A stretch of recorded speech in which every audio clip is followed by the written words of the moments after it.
nỗi cô đơn bơ vơ bao lâu rồi ai đâu hay.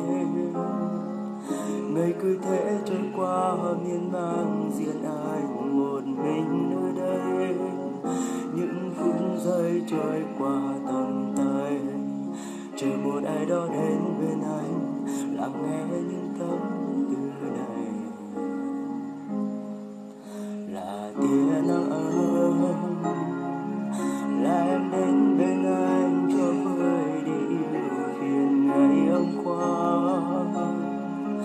Nhẹ đàn phá đi bao mây đen vây quanh cuộc đời nơi anh. Phút giây anh mong đến tình yêu anh, giờ đây là em người anh mơ ước bao đêm.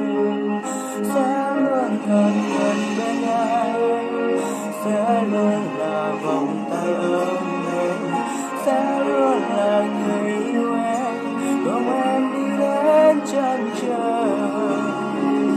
Lắng nghe từng nhịp tim anh, lắng nghe từng lời anh muốn nói.